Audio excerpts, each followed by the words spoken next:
ऐसे नहीं सोचना चाहिए कि ये तपस्या ब्रह्मचारियों के लिए है, सन्यासियों के लिए है, और हम गृहस्थ हैं तो हम गृहस्थ के लिए यह काम भोग ही करना है। नहीं, सबका परम धर्म है अपनी कृष्ण भावना को बढ़ाना। ये सब कथाएं भागवत में दी हुई है।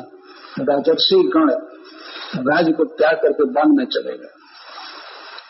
यह बात अवश्य है कि इस युग में न वन है न पर्वत है न कुछ है भी, तो हमें योग्यता नहीं है कि हम जा सकें। हमें कुछ भी सहन की शक्ति नहीं है, एकादशी करने की भी शक्ति नहीं है। एकादशी को भी लगता है फीस्ट बनाने, एकादशी फीस्ट, वाह, ये बिल्कुल गलत शब्द है। एकादशी और फीस्ट,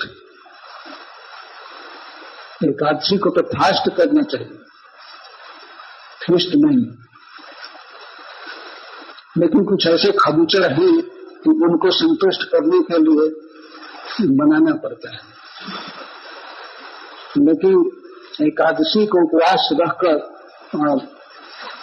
अधिक से अधिक भक्ति करनी चाहिए, अधिक जाप, अधिक पाठ ग्रंथों का करना चाहिए।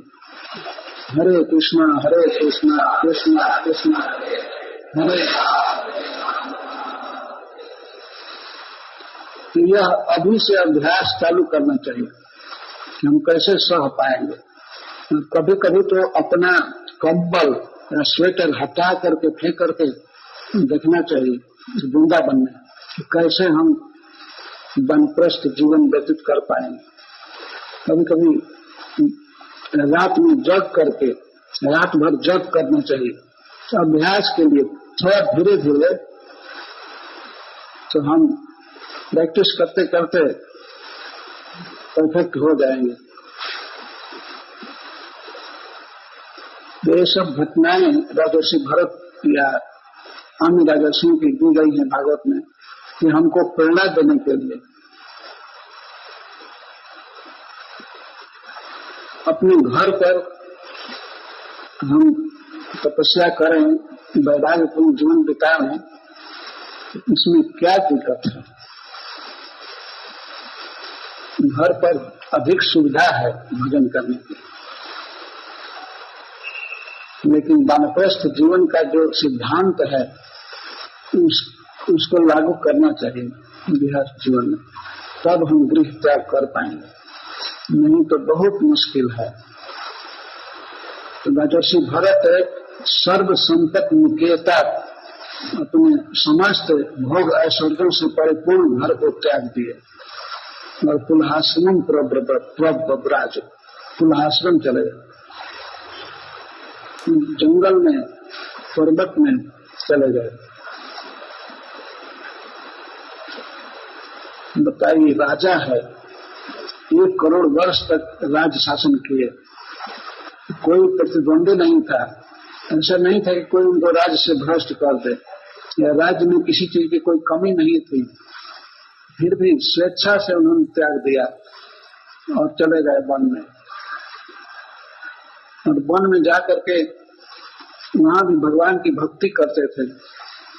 राजा थे तो बड़े बड़े यज्ञ करते थे, भगवान को बहुत अच्छा से भोग अर्पण करते थे। ये 56 भोग तो कुछ भी नहीं है, कई गुना ज्यादा भोग, उत्कृष्ट भोग भगवान को अर्पण करते थे जब राजा थे।